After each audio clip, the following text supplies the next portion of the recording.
Hey RT students, on today's Fast 5, we're going to delve just a little bit deeper into the difference between shunts and dead spaces. So if you remember last week, I kind of did a 3-video set that had to do with shunts, dead spaces, and VQ mismatches and telling about the differences. I had several questions that asked about, well, how do you know which one's for oxygenation and which one's for ventilation? So I hope to clear that up with this video right here. So we're just talking about differences between shunts and dead spaces, and quite honestly, this is all I need to show you. So let me just kind of do just a little bit of a recap.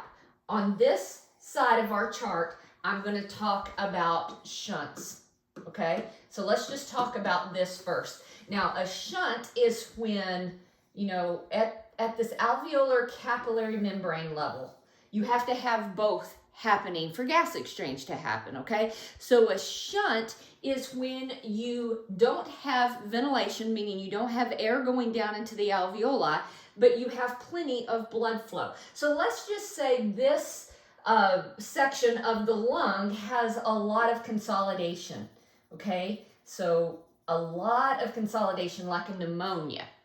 But it has absolutely normal perfusion. So the blood flow in the pulmonary capillary bed is spot on good. Well, now this makes sense. If we're delivering oxygen to this patient, and this actually comes out to be the P big AO2 when you do that big nasty formula, okay?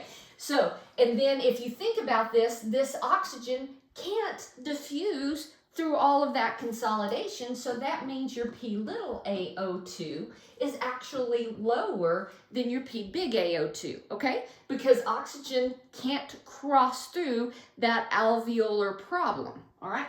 Now, this is an oxygenation problem, and if you don't believe me, here is a modified shunt problem. And if you look at this formula, we're not gonna do the math, but everything in this formula, O2, O2, O2.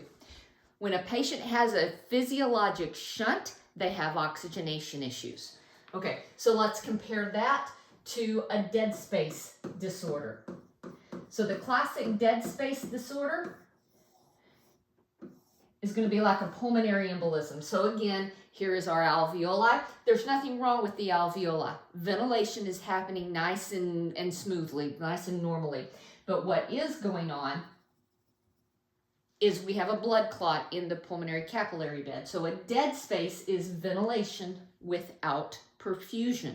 Okay, now if you think about what happens here, we have all of this blood that's coming back from the body that is heavily loaded with CO2, okay? So that CO2 and that blood coming back is high because it's just picked up all that CO2 from the tissues. And so the purpose of this AC membrane then should be that CO2 comes out and is exhaled into the atmosphere. But if that blood clot is right there, that CO2, that blood that's heavily laden with CO2 can't get to that alveoli for CO2 to be exhaled. So this causes elevation in CO2s and decreases in pH, okay? It's a ventilation problem. If you don't believe me, here's a formula for physiologic dead space. Some people just call it dead space, but if you look here, CO2, CO2, CO2. So coming back to it, shunts have to do with oxygenation. Dead space has to do with ventilation. Hope this helps, because that's it for this week's Respiratory HQ's Fast 5. See you soon.